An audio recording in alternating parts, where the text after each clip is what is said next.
La idea de esta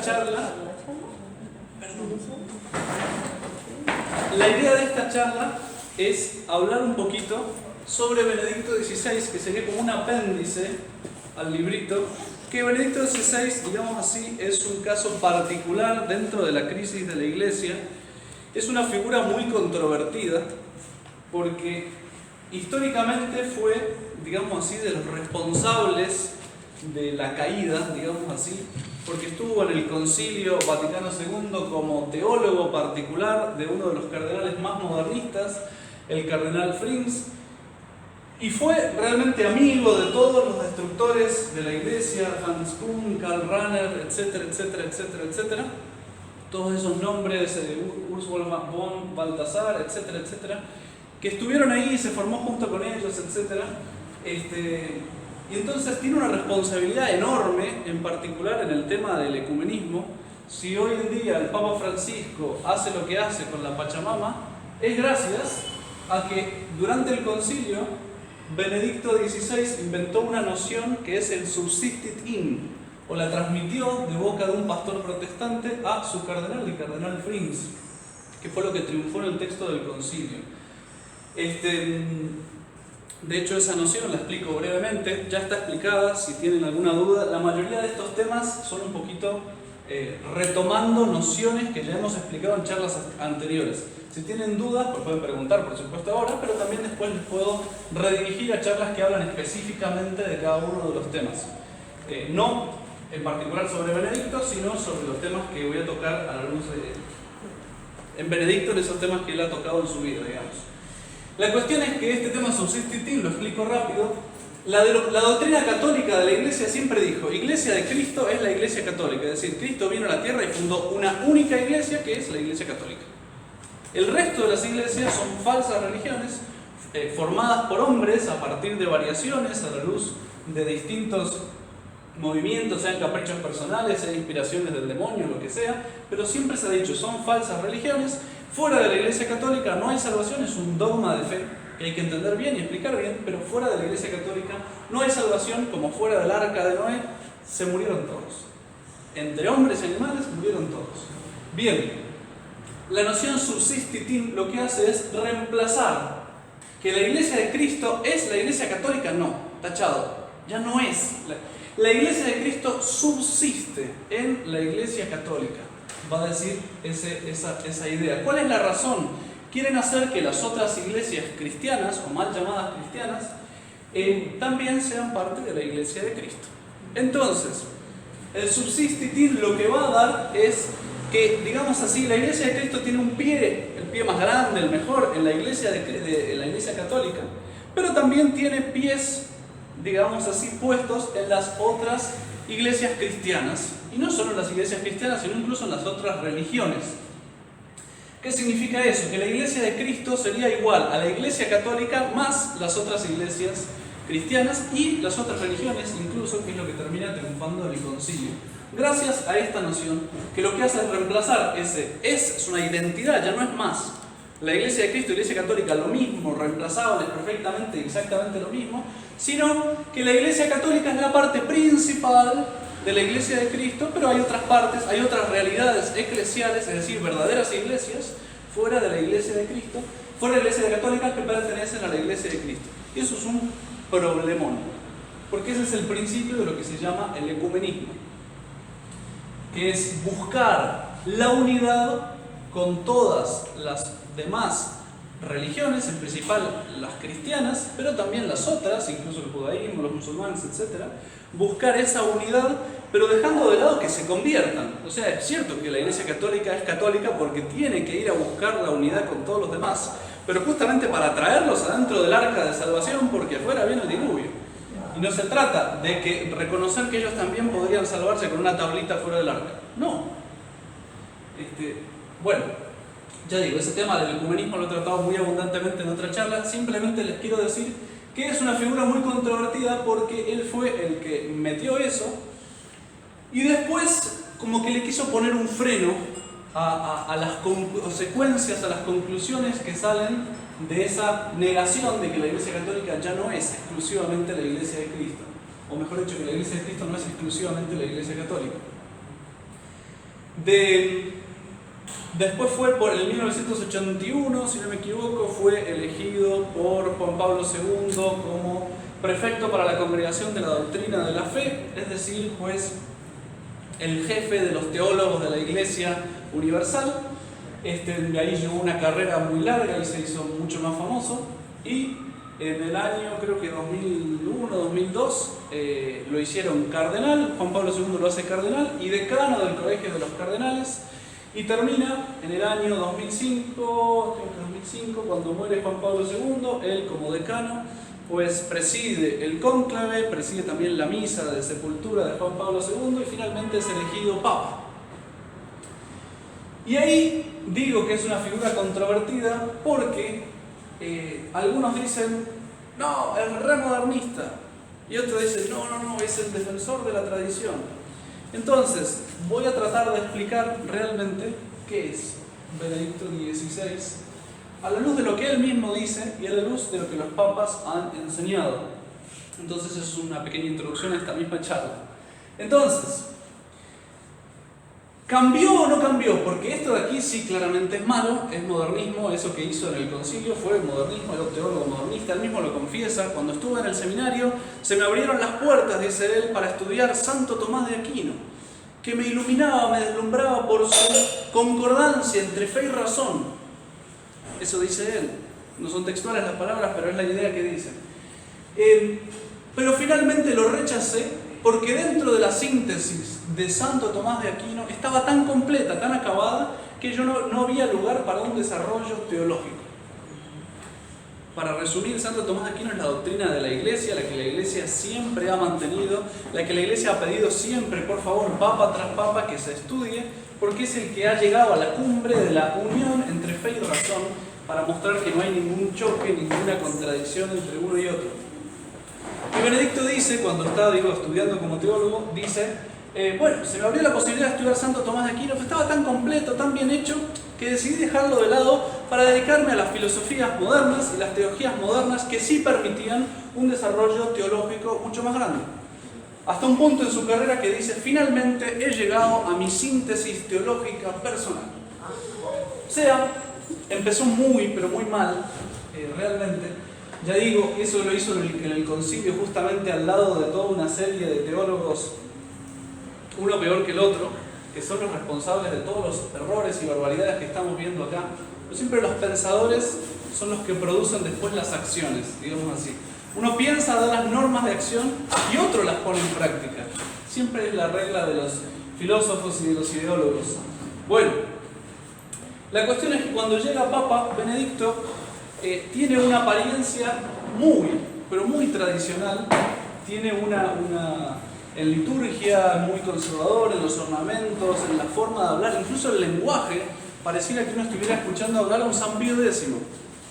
Bien, ¿qué es lo que hay que entender en Benedicto? Primer punto, que Benedicto nunca cambió nada. Nunca cambió nada. Realmente, lo que él era de teólogo moderno en su juventud, siguió siéndolo en las líneas esenciales hasta su muerte. Y voy a explicar por qué. Hay algo que se llama hermenéutica de la continuidad, que seguramente lo habrán escuchado nombrar, es omnipresente en toda la doctrina de Benedicto XVI, en todo su pontificado en particular, la hermenéutica de la continuidad. ¿Qué significa? ¿Qué significa la palabra hermenéutica? ¿Qué significa hermenéutica? Etimológicamente, o sea, la palabra, tomada así suelta, si la buscan en el diccionario, ¿qué significa hermenéutica? Es una palabra que significa interpretación. Interpretación. Entonces, ¿qué es lo que propone con esa gran teoría? Bueno, evidentemente, entre la tradición y lo que es el Concilio Vaticano II, si fuera un youtuber dejaría, aquí les dejo un link de un video que habla sobre el Concilio Vaticano II, bueno, pueden pedirme después, porque ya digo, esta charla viene un poco de conclusión de un año de charlas, o no conclusión, sino que las tiene atrás. Hay una contradicción. En ese momento se produce una ruptura. Benedicto XVI dice, los extremistas dicen que esto está en ruptura, que lo que la Iglesia siempre enseñó está en ruptura con lo que la Iglesia enseña hoy. No, eso no es cierto, dice él. ¿Quiénes dicen que es una ruptura? Bueno, los supermodernistas dicen que la tradición era un error, y lo nuevo es lo que vale, y los superconservadores, que somos nosotros, Fraternidad San Pío X y nadie más, dicen que la tradición es lo que vale y todo lo que se enseña ahora que sea distinto a la tradición está mal. Y eso es una interpretación en ruptura, dice Benedicto XVI. No, perdón, las dos cosas, dice él, son producto del Espíritu Santo. Entonces esto hay que entenderlo no en ruptura, sino en continuidad. No es más que una línea, un río vivo que transcurre. ¿En qué se basa? Si está filmando, yo la estoy filmando al mismo tiempo, después se las voy a compartir. Digo, para ahorrarle el trabajo.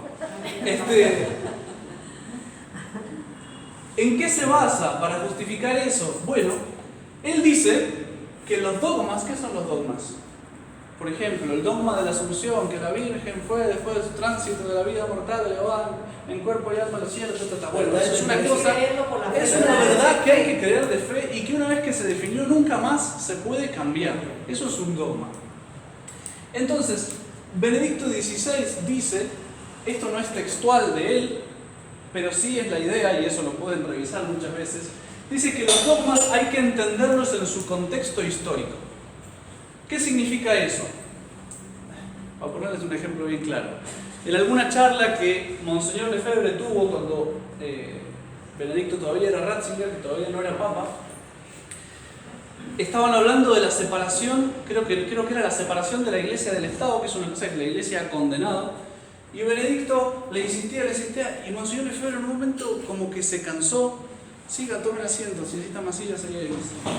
En un momento como que el Monseñor Lefebvre se cansó y dice, ¿pero qué hace usted de las encíclicas de Pío IX, de León XIII, de la Libertas, de la Immortale Dei, de la Quanta Cura? Y Ratzinger respondió, que Ratzinger en ese momento todavía no era Papa, respondió, ellos no la escribirían en este momento. ¿Qué quiere decir? Quiere decir que los dogmas sí expresan verdades, según él, algunas partes que son como verdades eternas, y otra parte que son como verdades históricas. ¿Qué quiere decir eso? Pues que en todo dogma lo que hay que hacer es recortar lo que tiene que ver con la situación concreta, histórica del momento. Eso es un error, de hecho es una herejía, que se llama historicismo y ha sido condenada por la Iglesia. Y es muy grave porque no deja nada de los dogmas. O sea, si los dogmas hay que entenderlos en su contexto histórico, lo que me dice el Papa hoy y mañana no va a ser verdad. Mañana no va a ser verdad cuando cambien las circunstancias. Pero Cristo es el mismo ayer, hoy y siempre. Realmente la verdad de la Iglesia es inmutable. No puede cambiar porque Cristo es la verdad. Cristo es la verdad. Yo soy el camino, la verdad y la vida. Eso no puede cambiar. Una cosa es que se desarrolle como la matemática se desarrolla, pero la matemática nunca se contradice. No puede ser que lo que era verdad ayer hoy sea mentira. De hecho es gracioso porque el mismo Benedicto XVI, que desarrolla la hermenéutica de la continuidad, hablando de un documento que es, ¿cómo se llama el documento? El Gaudium et Spes, que es el documento del concilio que habla sobre la dignidad del hombre, la libertad religiosa y deja abierto un poco el camino a la separación de la Iglesia y del Estado. Él dice, ese documento del Concilio Vaticano II es un contra-sílabus. El sílabus es un documento de Pío IX que justamente condena textualmente lo que fue declarado después en el Concilio Vaticano II. El mismo Ratzinger en ese momento dice, o sea, son contradictorios. Textualmente mirados son contradictorios. ¿Cómo hago para interpretarlos en continuidad? Tengo que entenderlo en su contexto histórico. Pío IX lo escribió para su momento y hoy ya no lo escribiría. Eso sí, son palabras de Ratzinger, de Benedicto XVI. Y para eso, ¿qué es lo que hay atrás? Una noción que también es omnipresente en Benedicto XVI, y en particular de Papa, es la noción de tradición viva. Y en eso les recomiendo, él tiene una audiencia del año 2006 en la que habla en particular sobre la tradición viva. E insiste en la tradición que no tiene que ser una cosa muerta, sino una cosa viva. Para explicarle dónde está el pase mágico del asunto, voy a explicar primero, aunque ya digo, ya hay una charla, les voy a dejar aquí, la charla que habla sobre el magisterio, sobre la tradición. Pero para explicarle qué es lo que la Iglesia siempre dijo de la tradición. La tradición no es más que la transmisión de la revelación. ¿Ok? Cristo bajó a la tierra a revelar verdades, un conjunto de verdades que se podrían numerar, digamos así. Tantas verdades, póngale 20 verdades o 200 verdades, lo que quieran poner un número. Esas 200 verdades, Dios, nuestro Señor, se las enseñó a sus apóstoles. Los apóstoles las reciben y las van transmitiendo primero a los fieles que tenían en ese momento y después a los siguientes que van a ser los sucesores de ellos, para que los sucesores las agarren, las transmitan a sus fieles y la vuelvan a transmitir. Eso es la tradición, es la transmisión constante del depósito de la fe que no cambia. Se puede desarrollar como se desarrolla la matemática, digamos así, pero ya está todo contenido realmente en los primeros principios. Eso es la tradición que llega y le da al magisterio de hoy, a los maestros de hoy, esas verdades, ese depósito de la fe. Y ese magisterio se lo va a entregar a los fieles con la asistencia del Espíritu Santo. Porque la asistencia del Espíritu Santo, dice la encíclica Pastor Eternus del Concilio Vaticano I, que es bueno, el Concilio Vaticano I define el dogma de la infalibilidad pontificia y dice que el Espíritu Santo no fue prometido al sumo pontífice para enseñar nuevas verdades, sino para transmitir fielmente todo lo que recibe por tradición. En definitiva, realmente la función del magisterio no es más que repetir lo que Cristo dijo con la asistencia del Espíritu Santo para no equivocarse en el tiempo y en las generaciones y siglos. ¿Sí? El punto está que para que el magisterio tenga esa asistencia del Espíritu Santo tiene que querer transmitir lo que Cristo siempre enseñó. Tiene que creer en una verdad inmutable y completa, que le va a transmitir a los fieles para que el Espíritu Santo diga, oiga, sí, yo lo asisto. Si yo no creo en una verdad inmutable y completa y no quiero realmente enseñar con autoridad, no voy a tener la asistencia del Espíritu Santo. Si tienen dudas de eso, hay una charla anterior que les va a ayudar mucho. De hecho, les aconsejo a los nuevos que traten de mirar el curso en orden en los videos que yo les voy a pasar, porque van a entender muchas cosas que yo estoy dando un poquito por supuestas. ¿Qué es lo que dice Benedicto? Benedicto dice, no, la tradición en realidad no es una transmisión seca de cosas muertas. No, de hecho lo dice textualmente, no es una transmisión seca de cosas muertas, sino que es la experiencia de la fe que los fieles, que el pueblo de Dios hace, guiado por el Espíritu Santo, y que por el ministerio de la iglesia, no dice de la iglesia, sino del ministerio de los apóstoles o algo así, se expresa en dogmas. ¿Qué significa eso? Significa que el Espíritu Santo asiste a los fieles, ya no es el Espíritu Santo que asiste al magisterio para que le enseñe a los fieles, no, asiste directamente a los fieles para que vayan experimentando con la fe, que ya no es una verdad inmutable y completa, sino que es una verdad incompleta que se va evolucionando, va mejorando, se va completando. Y cuando los fieles han manifestado, se ha llegado a un cierto consenso de parte de los fieles, la autoridad de la iglesia, ¿qué tiene que hacer? Mirar, mire, todo el mundo cree esto, entonces lo voy a declarar dogma. Pero ese dogma es una verdad histórica para los fieles de hoy.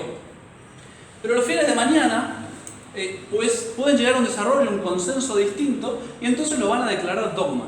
Y en esos dogmas, ojo, porque Benedicto XVI cree en la verdad absoluta, no cree que la verdad hoy pueda ser una cosa y mañana contradictoria, lo que cree que en todas esas verdades, en todos esos dogmas, hay mucho de histórico y algo que es eterno, una partecita así como chiquitica, y entonces le toca al teólogo ver y tratar de recortar todo lo que es histórico y dejar lo que es puramente eterno. Para él la tradición es esta experimentación, que los fieles experimenten movidos por el Espíritu Santo y que el magisterio simplemente exprese lo que dicen los fieles. Dicho con un lenguaje simbólico, o mejor dicho, como parábola, digamos así. El magisterio tradicional es un pastor que va adelante diciéndole a las ovejas, el camino es este y no hay otro. Síganme. El magisterio de Benedicto XVI es el pastor que mira para dónde va la mayoría de las ovejas y dice, bueno, entonces vamos para allá. Y lo único que puede hacer el magisterio es ser una garantía de la unidad. Quiere decir que si hay alguien que se escapa por un lado o por el otro, pero todo el grupo va por allá, entonces a ese sí le puedo dar palo para llevarlo donde va el grupo de las ovejas. Realmente esto es gravísimo y esto es modernismo puro, tal como fue condenado por San Pío X en su encíclica Pascendi. De hecho, voy a leerles algunos párrafos de Benedicto XVI y de la Payendi para que vean a lo que me estoy refiriendo.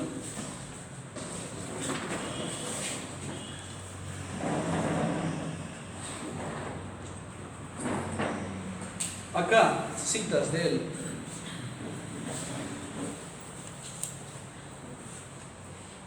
El problema de Benedicto XVI es que tiene todo un lenguaje, palabras tradicionales que dejan de significar lo que significaban antes para ponerles un nuevo significado.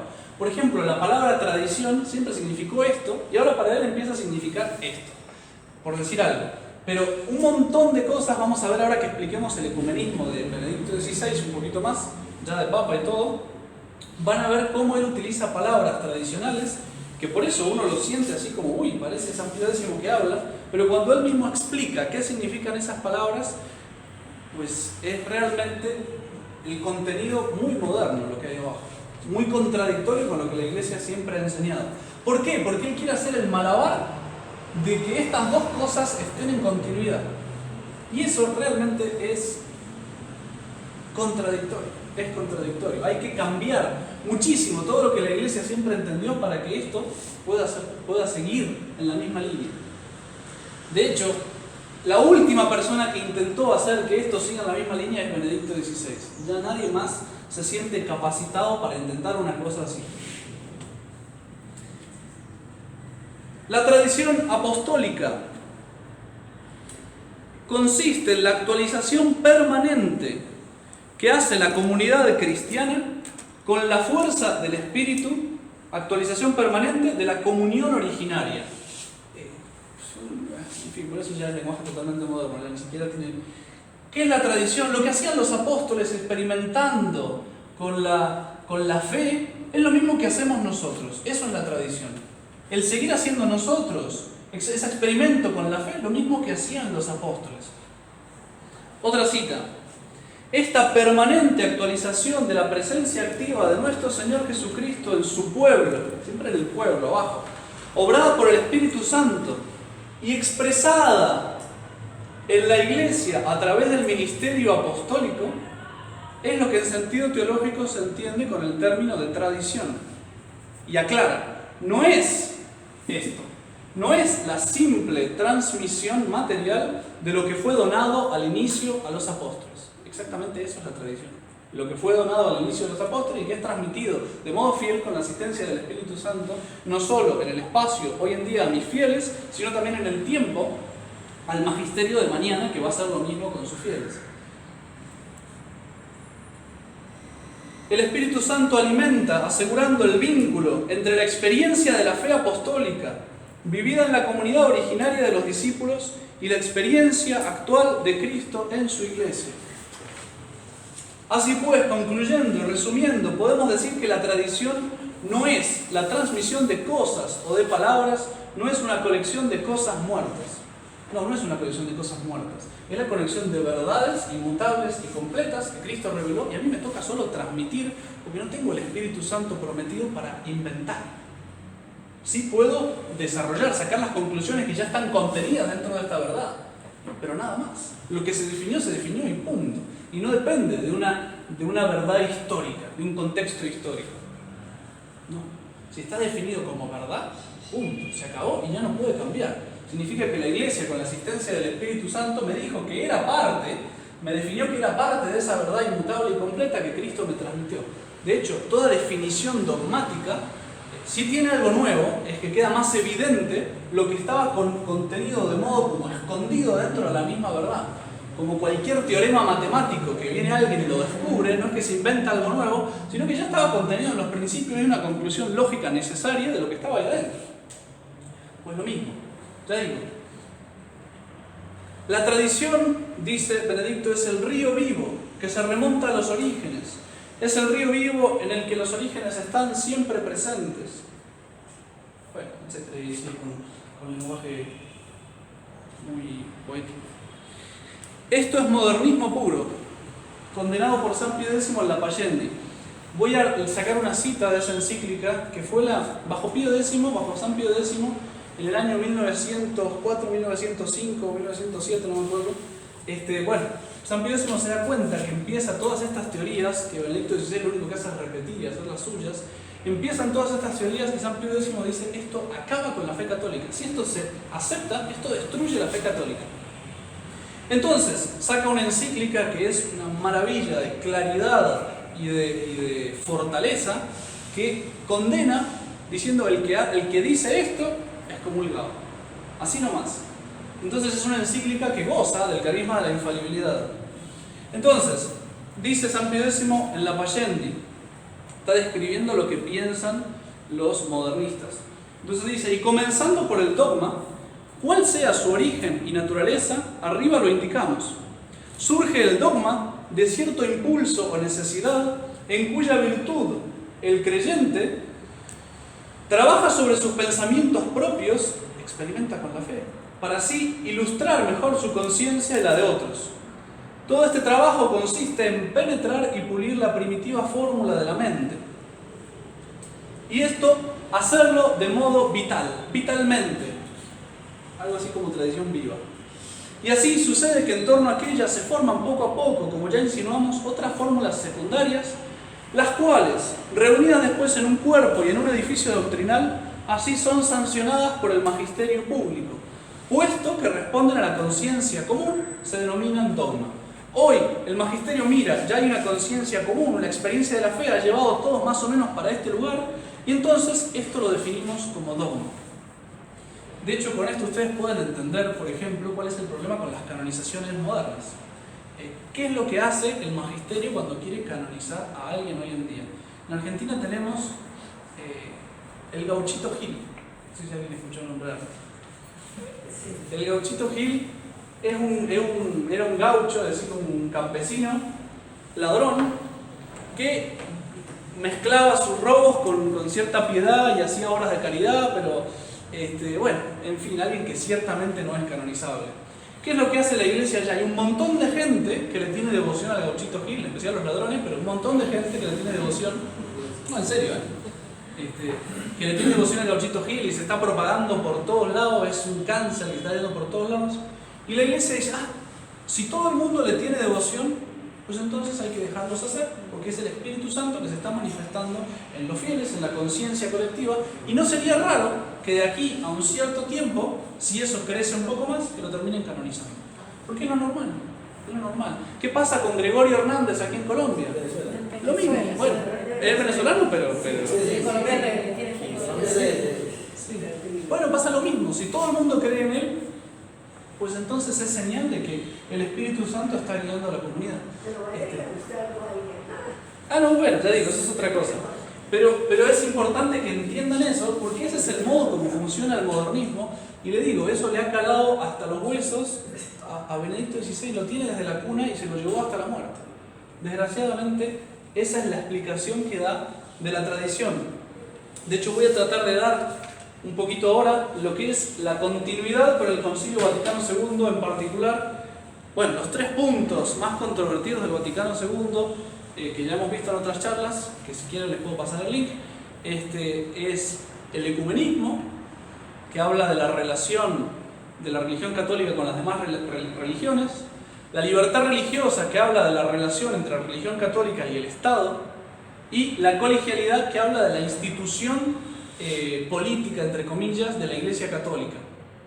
La Iglesia siempre fue una monarquía por institución divina y ahora es una democratización de la Iglesia. Son los 3 puntos en los cuales el Concilio Vaticano se aparta de modo evidente de la tradición de la Iglesia, porque ya digo, hay textos que uno lo pone acá, y esto está condenando formal y textualmente lo que se dijo de modo abierto en el Concilio Vaticano II. Entonces voy a mostrar un poquito ahora, voy a poner pausa porque tengo que escribir otro pizarrón. Entonces, el ecumenismo de Benedicto XVI le ha hecho pelearse con otros ecumenismos, ya le acabo de poner, muchas veces, otros ecumenismos más modernos, entre ellos el ecumenismo de Karl Rahner, que Benedicto XVI confiesa que fue un admirador de Karl Rahner, pero en este punto él se tiene que separar. Y uno dice, qué bien, incluso uno le escucha frases como, la mayoría no hace la verdad.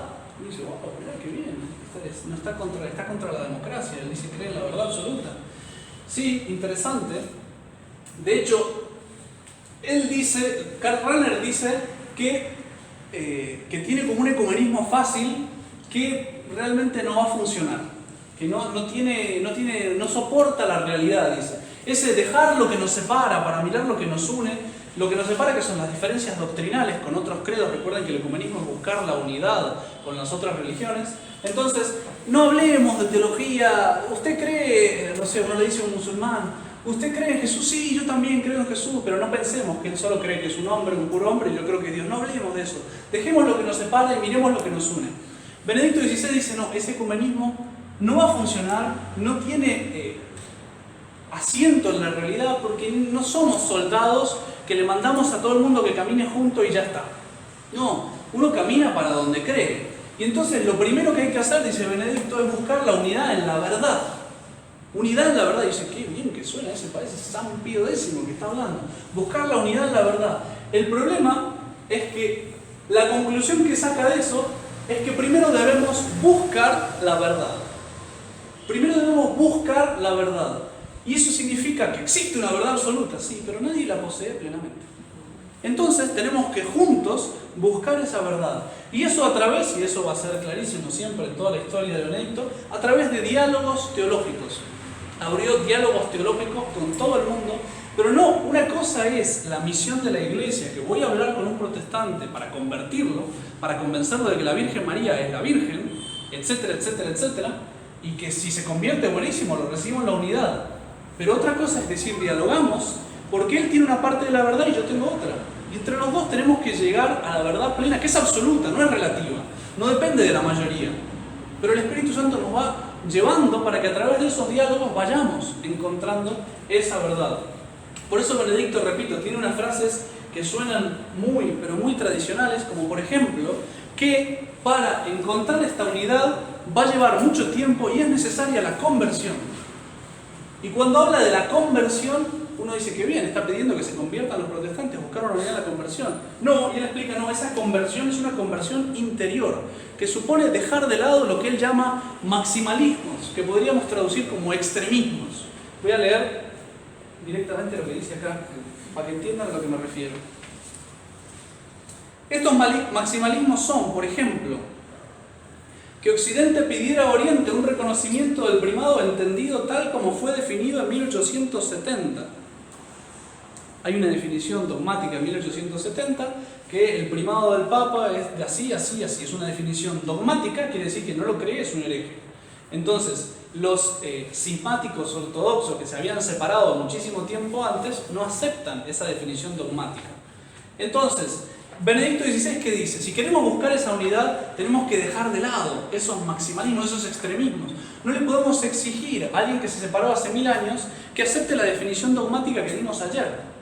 Hijo, la definición dogmática significa que está contenido en la revelación de siempre y por lo tanto para entrar en la Iglesia Católica tiene que aceptarlo.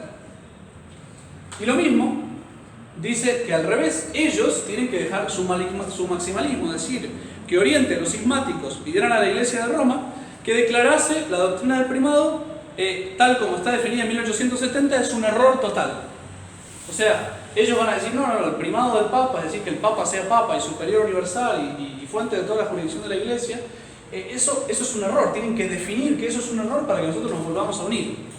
Lo cual es lo normal, porque o lo mío es verdad o lo tuyo es verdad, y alguno de los dos hay que elegir. ¿Cuál de los dos es verdad? Bueno, eso es lo que uno busca cuando trata de convertir a alguien. Benedicto dice, no, los dos tienen que renunciar a creer su verdad como absoluta. Tienen que buscar a través del diálogo algo como intermedio. Porque evidentemente las dos son fruto del Espíritu Santo y hay que llegar a esa verdad común, a las dos cosas, pero porque es una verdad absoluta. ¿Y por qué puedo hacer eso? Porque los dogmas los puedo recortar de sus verdades históricas, que no son la verdad eterna propiamente dicha, hablando. Y eso es un problemón. Sigo diciendo, porque no solo habla de eso, también habla de los protestantes. ¿Cómo se busca la unidad con los protestantes? Dice que todo eso se resume a la comprensión de la confesio augustana, es decir, una fórmula de fe común que hicieron los protestantes. Tenemos que comprender esa confesión que debe ser entendida por la parte católica. Es una forma propia de realización de la fe común a la que le competiría su propia autonomía. Claro, para entrar en la cabeza de Benedicto, él lo mira como nosotros miramos a los ritos católicos que no son el romano. Por ejemplo, el rito copto-católico, bueno, son una realización de la fe común, con matices distintos, pero que expresan la misma fe. Benedicto dice, tenemos que mirar a los protestantes así. Tenemos que mirar a los protestantes así. Son una manifestación de la fe común que tienen su autonomía propia. Y cuando empecemos a mirarlos así, entonces el camino al ecumenismo está abierto. Está abierto. Y por la parte reformada, o sea, los reformados nos tienen que mirar a nosotros como. Bueno, no se entiende eso porque es rarísimo el idioma. Pero en definitiva lo que está buscando es que tiene que haber una comprensión mutua. Ellos serían como un rito dentro de la iglesia, como pudiera ser, como les digo, el rito copto católico. Bueno, ya digo. Eso por punto del ecumenismo.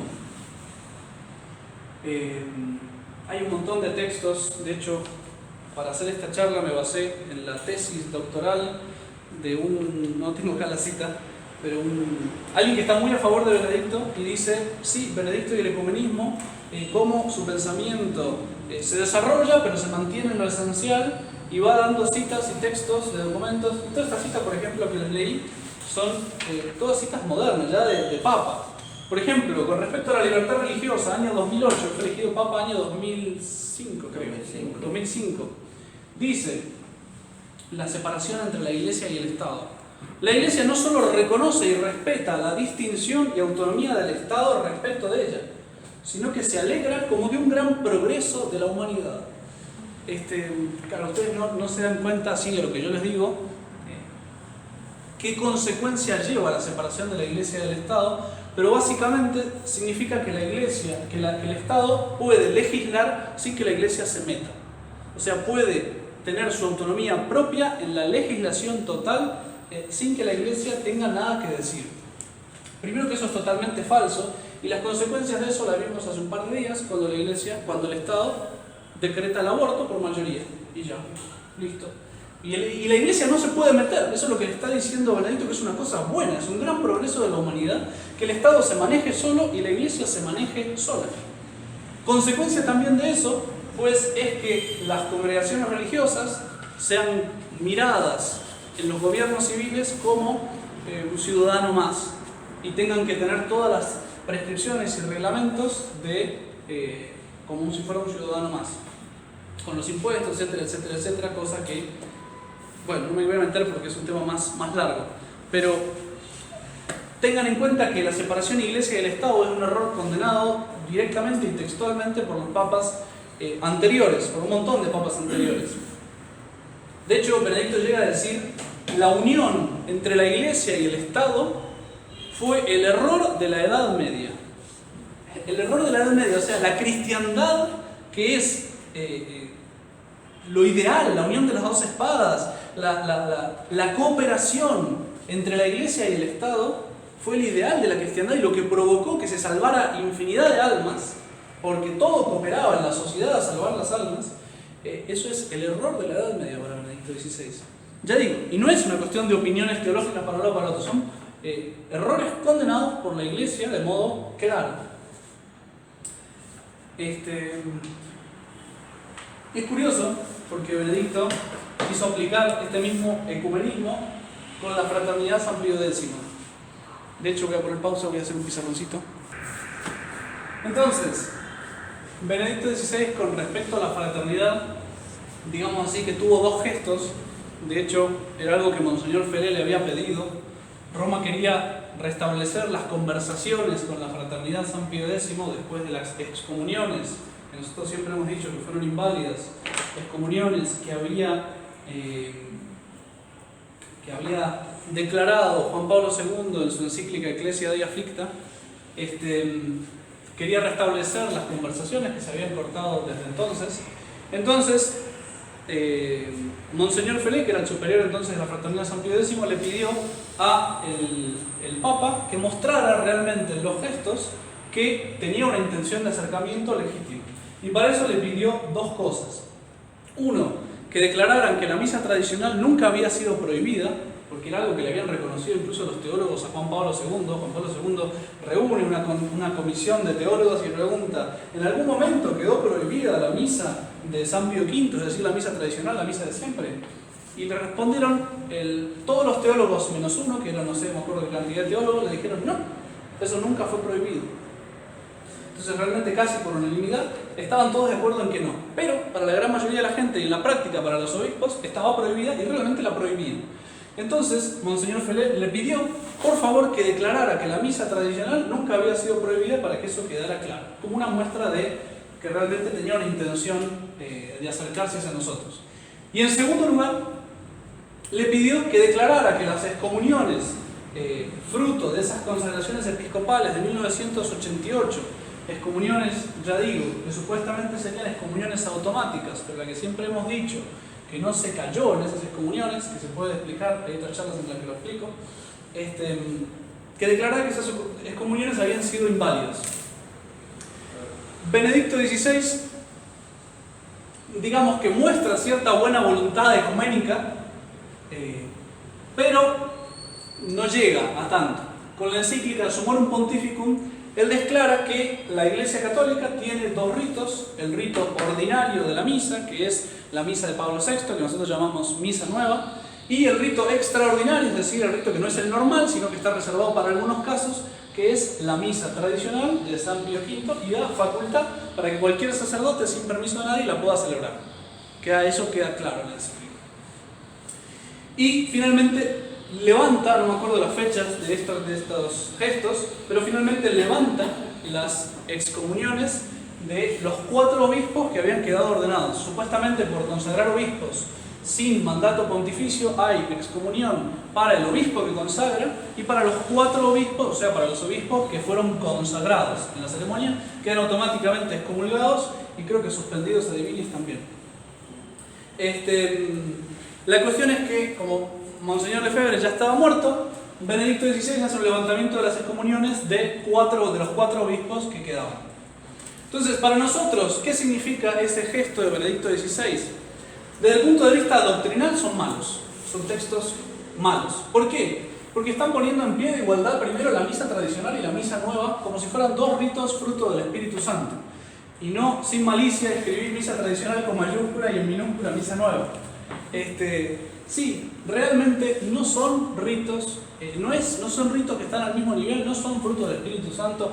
La misa tradicional, por supuesto que sí, la misa nueva claramente no.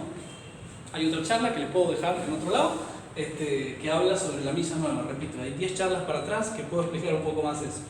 Y por parte de la excomunión, decir que levantan las excomuniones, están diciendo fueron válidas y se las levantan. Y nosotros nuestro combate es justamente decirles no son válidas. Porque si papá me dice, vaya y mate a mamá, vaya, agarre el cuchillo y mate a mamá, y yo desobedezco y papá agarra el látigo y me empieza a pegar, ¿es justo lo que está haciendo? No, es totalmente injusto que me castiguen justamente por querer defender la iglesia. Cuanto más que ni siquiera hay 2 tipos de excomuniones, lo he explicado unas 150 veces desde el curso, pero las excomuniones que son automáticas, que son como las trampas que uno, bueno, si pisa el palito, ¡cac!, se cierra y agarra el pie. Y las excomuniones que son por sentencia después de un juicio. Monseñor Lefebvre no recibe ninguna excomunión por sentencia, no hay ninguna sentencia. Lo único que hay son, entre comillas, excomuniones automáticas, que si usted consagra obispo va a caer automáticamente en la excomunión por eso. Bueno, hay un montón de leyes que hay que ver cuál es el fin para el cual fueron puestas. Por ejemplo, el semáforo rojo en la calle. Es una ley justa porque es para dar el orden en la sociedad. Ahora, el orden de la sociedad no puede ser que si hay alguien, no sé, una mujer que está a punto de dar a luz y está con dolores de parto, que tenga que frenarse en el semáforo rojo. No. En todo caso, ahí ya corre otra ley mayor, que es la salvación de esa criatura, que es la asistencia a la mamá. Entonces, por esa ley uno pasa por encima de otro montón de leyes que son puramente disciplinares. Hay leyes que no se pueden romper nunca, como las leyes divinas, de no matar, de no blasfemar, etcétera, etcétera. Nunca se pueden romper porque siempre son un pecado. Pero hay un montón de leyes que son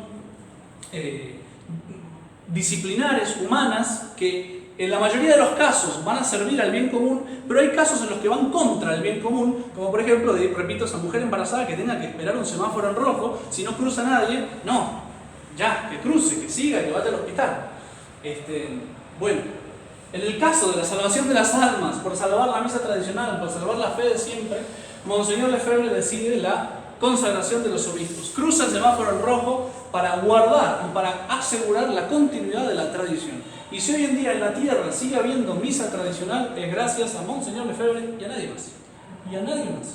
Y realmente eso está reconocido por Roma, está reconocido por un montón de obispos que no tienen nada que ver con la fraternidad, y está reconocido incluso por los institutos Ecclesia Dei, que existen gracias, digamos así, a que la fraternidad es el contrapeso para que ellos sean la opción antifraternidad, digamos así, dentro de la iglesia.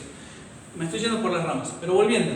En la práctica, si doctrinalmente son malos esos textos, porque tienen, o sea, revelan que para Benedicto XVI la misa tradicional y la misa nueva son lo mismo, hay que entenderlas en continuidad, y que las excomuniones fueron bien dadas, digamos así, sin embargo en la práctica nos hizo un bien enorme. Enorme, enorme, enorme, porque un montón de sacerdotes empezaron desde ese momento a celebrar la misa tradicional. Celebrando la misa tradicional se replantearon la fe, empezaron a repasar el catecismo viejo, empezaron a rezar el breviario, que ya nadie lo reza, empezaron, digamos así, un proceso como de conversión interior, porque esta misa es impresionante el poder que tiene para la conversión de las almas. Y a través de ellos también, y también por el tema del levantamiento de las excomuniones, nos sacaron un cartel que estaba pegado injustamente, que no valía nada, pero teníamos pegado un cartel que decía excomulgados. Entonces nos sacaron ese cartel que no valía nada, nos ayudó un montón a que un montón de fieles se acercaran a la fraternidad y vinieran y dijeran, ah, bueno, sí, no sé qué, y conociéndonos ya no es lo mismo. Porque muchas veces el gran secreto era asustar antes de que nos conocieran. Porque una vez que nos conocieron ya la gente no le cree más al tema de las excomuniones. Y además un montón de sacerdotes que empiezan a celebrar la misa tradicional, celebran generalmente la misa nueva y en algunos momentos celebran la misa tradicional. Pero hay un montón de fieles que empiezan a conocer la misa tradicional gracias a esos sacerdotes que terminan siendo como el trampolín, ¿se dice trampolín? Cuando uno va a la piscina, como el trampolín para llegar a la fraternidad. De hecho, la intención de Benedicto XVI era al contrario, y él lo manifestó varias veces. De hecho, en el documento Sumorum Pontificum, si lo leen bien, se lee, se entiende, que la intención de él es acercarnos al Concilio Vaticano II, la comprensión teológica mutua, que es el eje de su ecumenismo, digamos así. Él quiere hacer el ecumenismo con nosotros y nos quiere acercar a esa comprensión y también quiere comprender lo que hay de bueno en nosotros. Lo mismo que decía con los protestantes, lo dice con nosotros. Tienen que tener son una especie de realización de la fe común con autonomía propia. Eso es lo que él quiere de nosotros. Lo cual, ya digo, es un error de su parte, pero nos vino bien, digamos así, en la práctica nos sirvió un montón. La fraternidad creció un 30, un 40% con esos fieles que vienen así porque ya no están asustados, ya no los pueden asustar, digamos, con eso. Pero lo que ocurrió es que esa intención de hacer un puente, digamos así, entre la fraternidad y la iglesia, digamos así en sentido simple, hacer ese puente entre la fraternidad y la iglesia, para que la fraternidad se acercara a la iglesia, empezó a funcionar al revés. Empezaron a venir un montón de personas de la iglesia nueva, digamos así, a la fraternidad. No estoy distinguiendo dos iglesias. La fraternidad, siempre hemos dicho, es una rama de la iglesia católica. Pero digamos así, hay cierta contradicción entre una cosa y la otra y la gente elige, o esto o ello. O están conmigo o están contra mí, digamos así. Aunque siempre hemos insistido en que la fraternidad es una obra que nace de la iglesia y que nunca fue cortada de la iglesia. Y que nosotros somos los que profesamos la obediencia tal como debe ser, no la obediencia ciega, sino la obediencia, como dice San Pablo, si yo mismo, un ángel del cielo, os predica una verdad distinta de la que os he enseñado, que sea anatema, que sea excomulgado, no. Bueno, pues como este puente empezó a funcionar para el otro lado, la gente conociendo la misa tradicional, los sacerdotes, los fieles, un montón de sacerdotes se han acercado, empezaron a saltar a la fraternidad y la fraternidad engrosó sus filas en vez de disminuirlas y nunca se acercó realmente a la doctrina del Concilio Vaticano II. Entonces viene Francisco con las mismas intenciones que Benedicto, realmente con las mismas intenciones de Benedicto, y dice, no, este puente hay que romperlo. Y ahí se entiende la Traditiones Custodes. De hecho, lean el Sumorum Pontificum, lean la Traditiones Custodes y la carta explicativa de la Traditiones Custodes y van a ver que la intención siempre fue, y lo manifiesta Benedicto y lo manifiesta Francisco, recoger a la fraternidad dentro de ese panteón que tiene Roma hoy en día. El panteón era el lugar de Roma donde estaban todos los falsos dioses. Roma, cada vez que conquistaba una ciudad, metía a los dioses ahí y les daba culto público en Roma, y entonces tenía un lugar donde tenía los dioses de todo el mundo. Bueno, un poquito la intención de Benedicto era que fuéramos un dios más, digamos así, dentro del panteón de Roma. Su ecumenismo es eso. Diluirla dentro de la... Además, el mismo Benedicto lo manifiesta, tiene públicamente, dice, cada vez que una comunidad se ha acercado, digamos así, a la comunión con Roma, no me acuerdo el textual, pero es eso lo que dice, cada vez que una comunidad tradicional se ha acercado a la comunión con Roma, ha manifestado una mayor comprensión de los textos del Concilio Vaticano II y las reformas posteriores. Cada vez que una comunidad hace un acuerdo con Roma, digamos así, ha terminado aceptando el Concilio Vaticano II y Misa Nueva. Digamos así, al menos para los demás y al menos como algo legítimo en la Iglesia. Se ha manifestado una mayor comprensión de los textos del Concilio Vaticano II y de las reformas posteriores. Lo cual manifiesta claramente que la intención de él al acercarnos es que nosotros comprendamos un poquito más el Concilio Vaticano II y las reformas posteriores, entre comillas, comprendamos un poquito más. Entonces, en eso hay que entender esa relación, ya digo, en un ecumenismo, como lo explicamos antes, y en esta intención de meternos en ese panteón de Roma, digamos. Yo lo hablo de modo muy sencillo, ¿no? De modo muy a veces crudo, pero bueno, realmente manifestada por él, esa era la intención. Con buena voluntad, no estoy hablando de mala voluntad, porque es un hombre convencido de lo que cree. Si hay alguien convencido de lo que cree, es Benedicto. Pero en definitiva es un problemón. Y por último, pausa otra vez más y vamos a lo bueno. Entonces, ¿qué es? Yo lo llamo benevacantismo, pero porque es fácil de repetir. Benevacantismo, la idea sería: Francisco no es el Papa, Benedicto es el Papa. ¿Por qué? Bueno, hay 4 argumentos que se dan para decir que uno es el Papa y que el otro no. Es decir, que Benedicto sigue siendo el Papa y Francisco no es el Papa. Esto es un error y voy a tratar de refutarlo. Lo digo por las dudas que los convenza. A veces me pongo vehemente cuando defiendo las objeciones. Francisco es un hereje. Esa es la objeción, no hace falta pero ni demostrar nada, desde que va diciendo que por las venas de nuestro Señor corre sangre pagana, hasta lo que hizo con la Pachamama. O sea, vamos, que Francisco es un hereje no queda pero ni la menor duda, y entonces no es el Papa.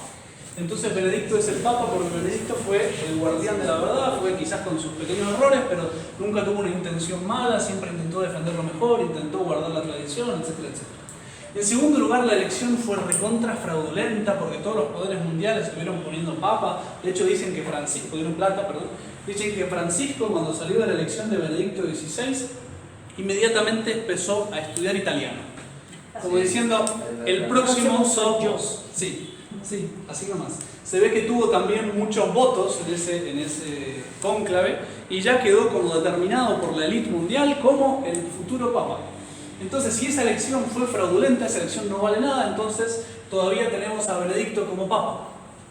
Tercer lugar, parece que Benedicto fue obligado a renunciar, que le han forzado, que hay documentos que prueban que esto, que lo otro.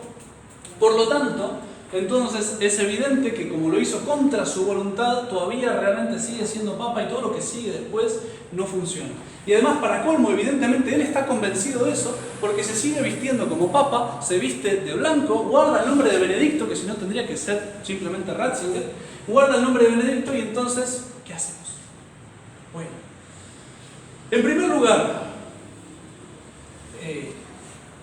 si Francisco es un hereje, Benedicto igual. Entonces tendríamos que ir a buscar un Papa más atrás. Repito, yo estoy refutando el benevacantismo, no el sedevacantismo, que ya está refutado. De hecho, tengo todo un texto, una charla, que dice que no alcanza a ser hereje para dejar de ser Papa. De hecho, hace falta una declaración de la herejía por la autoridad superior. Tengo que ser un hereje formal, un hereje declarado. Porque si no, una pequeña herejía interna haría que un papa dejara de ser papa, o incluso una herejía externa pero privada, que yo no tengo certeza porque tengo que creer al testimonio que me dan 3 o 4 testigos, haría que un papa dejara de ser papa. Por ejemplo, ¿quién definió el dogma de la Asunción de la Virgen? Pío XII. Si Pío XII hubiera hecho una herejía interna o externa, digamos así, en cualquier momento de su vida, y yo no me enteré, resulta que Pío XII dejó de ser papa en ese momento, con pertinacia siguió creyendo esa herejía, dejó de ser papa en ese momento, y después cuando se subió a proclamar el dogma de la Asunción de la Virgen, realmente no era papa, entonces todo lo que proclamó no vale más que la opinión de un simple teólogo que además era hereje. Hay un problemón. La Iglesia sabe eso, no solo para el papa, sino incluso para los obispos. No alcanza una herejía interna para que alguien deje o pierda su poder de jurisdicción. ¿Por qué? Porque justamente no hay manera de conocer una herejía interna, ni siquiera hay manera de saber con certeza en una herejía externa si realmente es una herejía o no es una herejía, porque yo no soy el que le toca juzgar de eso, sino los superiores.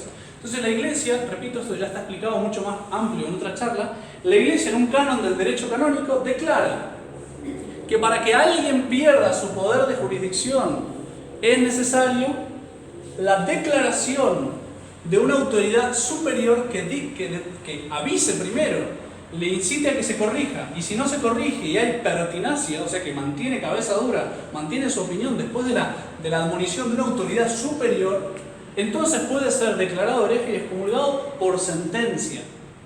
Por sentencia, no es automático. Repito, hay 2 tipos de excomuniones.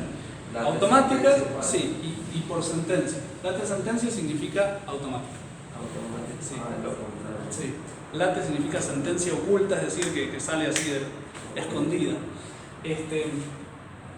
Entonces, en definitiva, ¿qué pasa? Si un papa dice una herejía pública, privada o a los gritos, no hay ninguna autoridad superior en la tierra que le pueda advertir que está diciendo una herejía y que le pueda dar una sentencia declaratoria de su herejía, lo cual le haría perder su papado.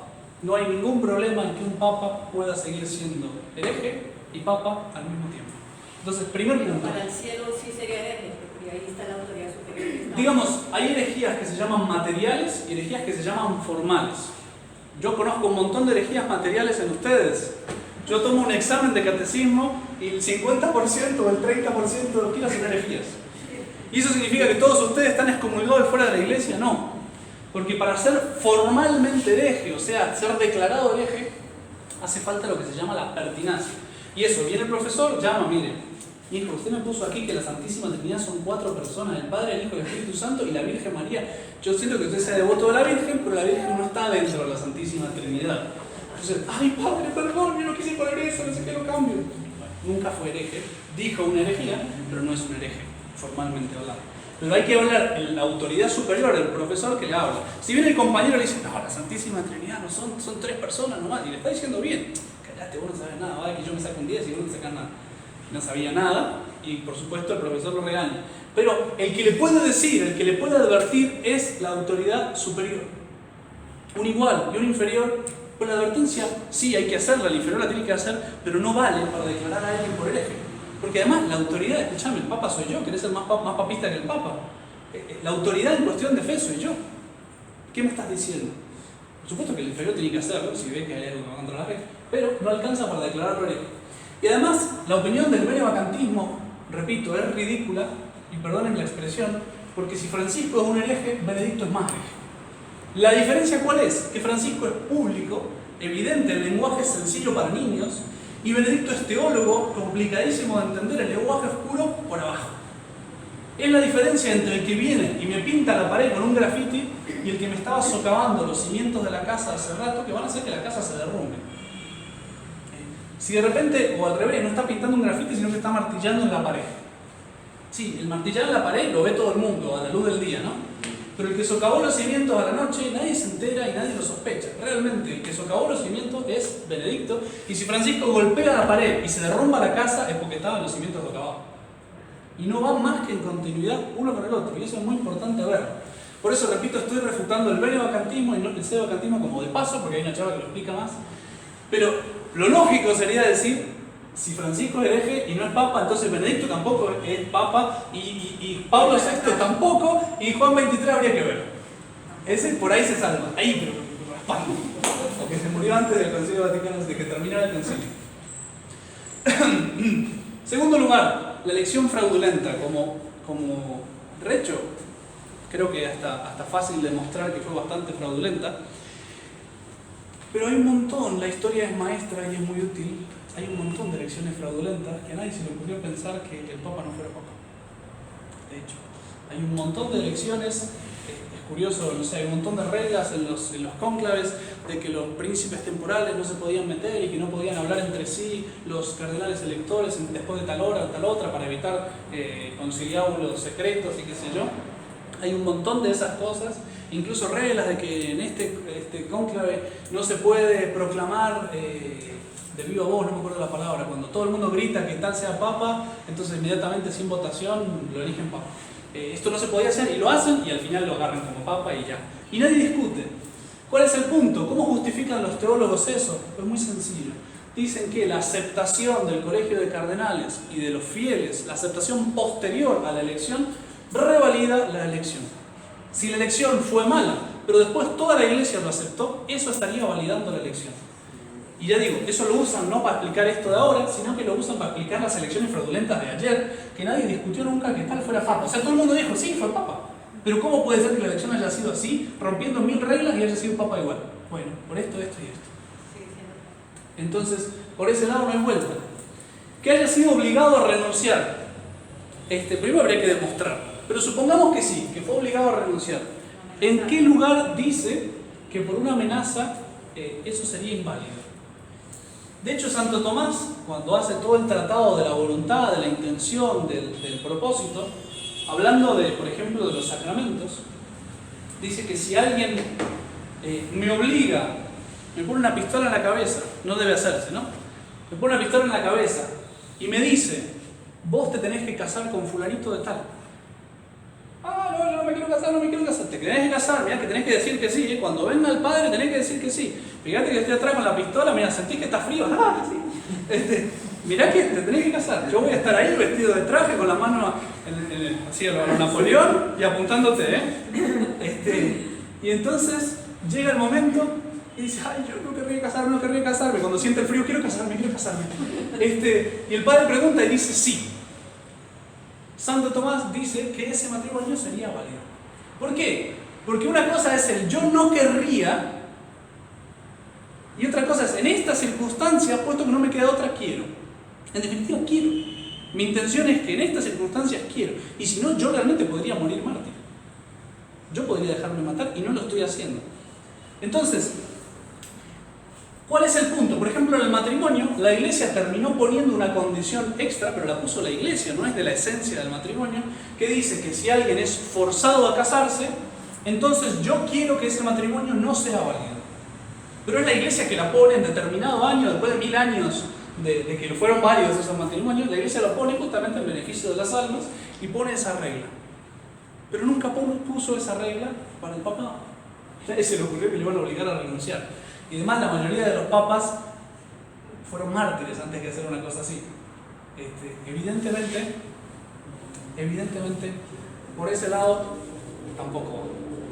Pero lo curioso de todo es que Benedicto sigue vistiéndose como papa y guarda el nombre de Benedicto. Y uno dice, pero ¿por qué? Sigue de blanco y además uno los ve uno al lado del otro arrodillados rezando y vos decís, pero ¿cómo puede ser? Eso da como que el corazón se...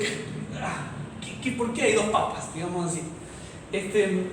Básicamente es un problema de su falta de formación teológica, o desgraciadamente de formación teológica, y es que los modernos no distinguen entre poder de orden y poder de jurisdicción.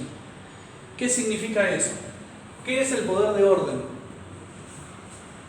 ¿Quién me responde? El poder de orden es el que se da, el orden sacerdotal, escucharon hablar alguna vez, es un sacramento que ordena sacerdotes y obispos, digamos así. que se recibe por la imposición de las manos, la ceremonia de ordenación sacerdotal, en definitiva, comunica el poder de orden, que es el que me da el poder de hacer los sacramentos.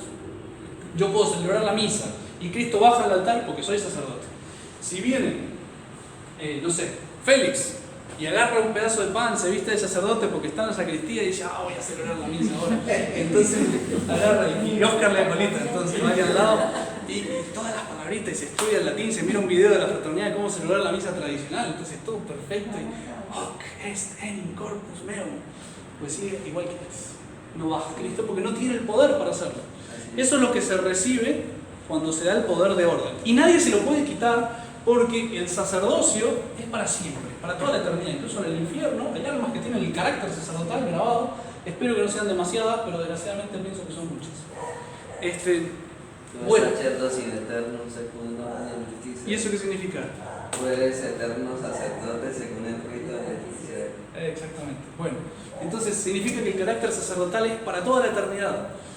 Eso es el poder de orden. El poder de jurisdicción, dicho de modo sencillo, aunque no es preciso, es la administración de la iglesia. Digamos así, que Cristo le promete esa administración a Pedro cuando le dice, tú eres Pedro, sobre esta piedra edificaré mi iglesia, y a ti te daré las llaves del reino de los cielos. Eres el responsable de todo lo que hay adentro de la iglesia. De hecho, eso se lo termina de dar, primero se lo promete y se lo termina de dar después de la resurrección, cuando le dice, apacienta mis corderos, apacienta mis ovejas, apacienta mis ovejas. Ovejas, corderos, ovejas. Le está dando todas las almas de la iglesia bajo su responsabilidad. Y Pedro después empieza a distribuir a los demás apóstoles, porque solo con todas las almas es imposible, entonces va pidiendo ayuda a los distintos apóstoles y le comunica, mire, usted se va a hacer cargo de este grupo de ovejas, tome, se lo doy. No, mejor le doy este, listo. Y en el momento que Pedro le quita las ovejas, perdió su jurisdicción el pobre obispo, el pobre apóstol. Y Pedro tiene esa plenitud de la jurisdicción, de la plenitud de la responsabilidad, que podría tenerla aunque no fuera sacerdote. De hecho, los sedevacantistas violentos, digamos así, dicen que Francisco no es papa porque la ordenación sacerdotal que recibió es moderna, entonces no es sacerdote, y como no es sacerdote no puede ser papa, lo cual es falso. Porque un laico podría ser papa, porque son distintos el poder de orden y el poder de jurisdicción. Podría ser alguien con toda la jurisdicción y no tener ningún poder de orden, puedo tener toda la responsabilidad y todavía no hacer nada. De hecho es histórico y ocurre, muchas veces se elige un obispo, sobre todo en la antigüedad, un laico que entra y lo eligen obispo. Ambrosio obispo, no sé si escucharon la historia. Entra en una catedral de Milán, había un disturbio enorme, había una especie de revuelta, y Ambrosio, que era un ministro de gobierno, laico, catecúmeno, ni siquiera estaba bautizado, entra en la iglesia y calma a todos, pone paz y logra que se calme esa revolución. Y a un niñito empieza a gritar, ¡Ambrosio obispo! Pues estaban peleando para ver quién iba a ser el obispo, perdón, me olvidé de decir eso. Estaban peleando para ver quién iban a poner de obispo y no se ponían de acuerdo. Y viene pone paz en todos, los calma y un niñito grita, ¡Ambrosio obispo! Este funcionó bien. Todo el mundo grita Ambrosio obispo y lo agarran y lo quieren hacer obispo. Y Ambrosio acepta. ¿Qué es lo que ocurre? Agarran a un laico y le dicen, usted va a ser obispo. El Papa corrobora, dice, sí, quiero que sea obispo. A partir de ese momento, ese obispo, antes de ese laico, antes de ser obispo, ya tiene poder de jurisdicción y puede tomar resoluciones para las ovejas, para los sacerdotes. Yo decreto que ahora la vida común se haga entre los sacerdotes, que este pecado sea reservado, etcétera, etcétera. Y todo eso tiene validez desde el momento que lo hace, aunque sea laico. Aunque sea laico. ¿Por qué? Porque son distintos y perfectamente separables. Incluso puede haber al revés. Se ordena a un obispo y no se le da ningún poder de jurisdicción, no puede tocar un alma, no puede hacer nada, pero tiene el poder de consagrar sacerdote, tiene el poder, pero no lo puede usar porque no tiene jurisdicción. No tiene ninguna oveja a su cargo, un pastor con callado y todo, y no hay ovejas, no se las dio Pedro. Ya está, se acabó. Toda la responsabilidad sobre las ovejas las puede dar Pedro. Por supuesto que los obispos después también las pueden compartir con sus sacerdotes, porque también un obispo para 15.000 fieles tampoco podría ser mucho, entonces pide colaboración a los sacerdotes, pero cada sacerdote recibe de su obispo la misión de responsabilidad sobre las ovejas. Entonces, volviendo, son dos poderes perfectamente separables. Entonces, el papado es un poder pura y exclusivamente de jurisdicción. Digamos así, pura y exclusivamente de responsabilidad sobre las ovejas, pura y exclusivamente de administración. Los modernos no distinguen esas dos cosas. Entonces, ¿qué es lo que ocurre? Benedicto cree, lo ha manifestado muchas veces, que el papado es una especie de ordenación sacerdotal más. Me ordenaron diácono, me ordenaron sacerdote, me ordenaron obispo y finalmente me ordenaron de papa. Tú es papa in aeternum secundum ordinem Melquisedec. Esa sería la teoría de Benedicto. De hecho es un error grave. Pero, entonces, él piensa que no puede arrancarse el carácter de papa del alma y por lo tanto tiene que vestir como papa y tiene que mantener el nombre de papa porque en el infierno, Ave María, en el cielo donde sea, en la eternidad, me quedé, no fue nada impresionante. En la eternidad donde sea, ese carácter piensa que le va a quedar, no quise decirlo del infierno, piensa que le va a quedar para siempre. Pero él dejó muy claro que él quiere renunciar a la administración de la iglesia porque se sentía cansado por las amenazas, si quieren, o por lo que sea, pero él quería renunciar a la administración de la iglesia. Yo personalmente creo que él quiso renunciar, no viene al caso, no importa mucho para la demostración, pero yo creo que él quiso renunciar porque sintió que no podía dominar la iglesia, que ya se le escapaba de las manos. La iglesia en Alemania ni le daba ya ni la hora, ni lo saludaban, todo el mundo presionando para que venga algo más modernista todavía, más rápido. Más hereje. Sí, no más hereje, sino más rápido. Ahí explico un poquito la diferencia entre una cosa y la otra. Pero él deja muy claro que renuncia a la administración. Ahora, si él quiere renunciar a la administración, crea lo que crea, está renunciando al papado. Porque la administración es el papado. O sea, en su cabeza él no entiende lo que significa ser papa, tiene pobre por sus estudios una ensalada ahí en la cabeza, pero él quiere renunciar a la administración y lo manifestó un montón de veces. Y lo firmó y todo. Entonces, pues, sencillamente ha renunciado a ser papa. ¿Por qué se sigue vistiendo de blanco? Y porque él cree que tiene un carácter papal en el alma que le va a durar por toda la eternidad. Dios quiere que lo encienda. Entonces, bueno, ¿cuál es la diferencia entre Francisco y Benedicto? Y con esto termino.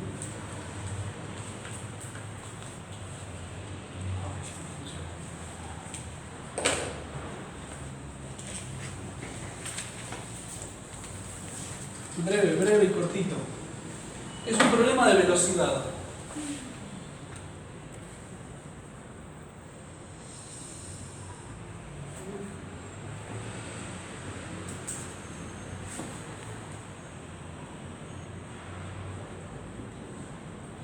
Los dos creen esto.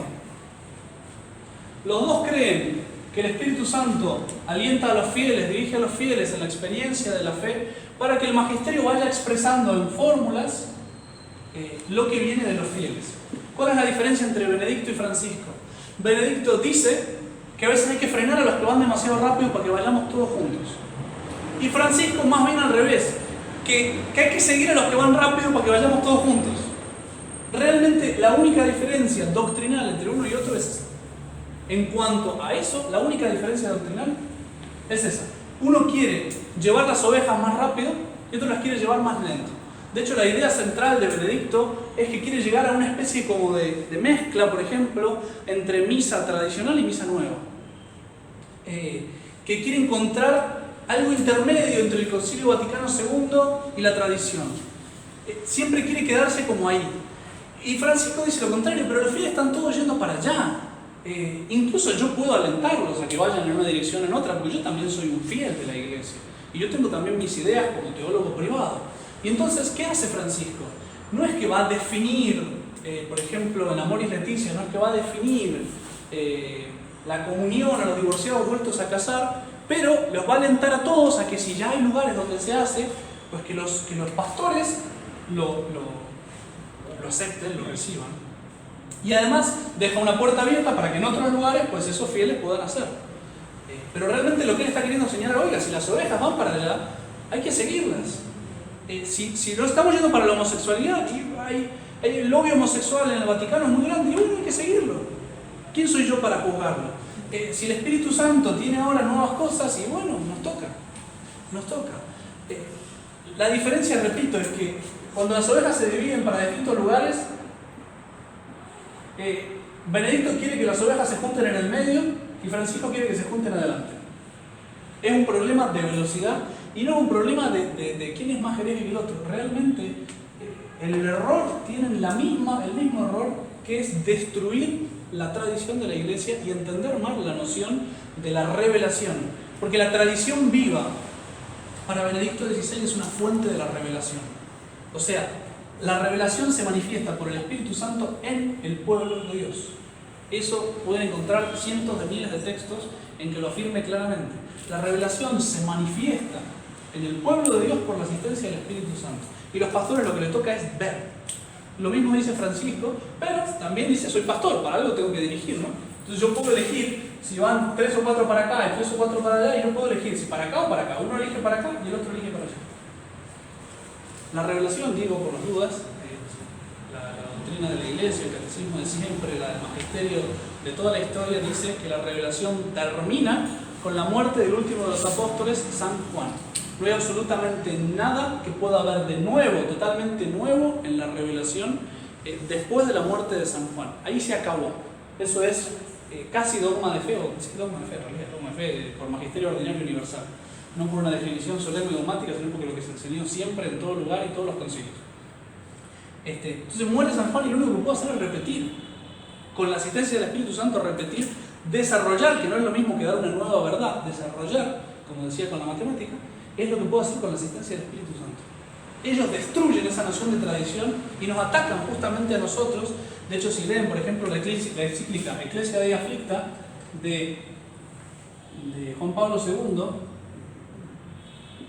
creo que es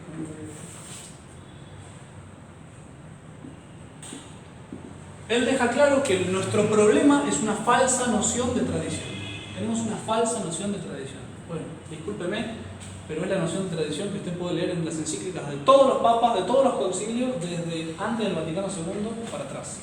Prefiero equivocarme, si tengo que equivocarme, prefiero equivocarme con 2000 años de iglesia y no con 60 años, más que el día de mañana ellos mismos van a superarse y se autosuperan, porque es así. Lo mismo pasó en la Revolución Francesa. Los que empezaron la Revolución Francesa y que proclamaron la guillotina para los reyes terminaron muriendo guillotinados ellos mismos. Porque la revolución nos pasa por arriba, es más rápida, avanza más rápido que ellos.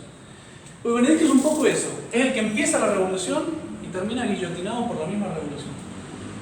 Sí. Lo único que él dice, no hay que ir tan rápido. Ah, vamos rápido, le dice Francisco. Bueno, preguntas.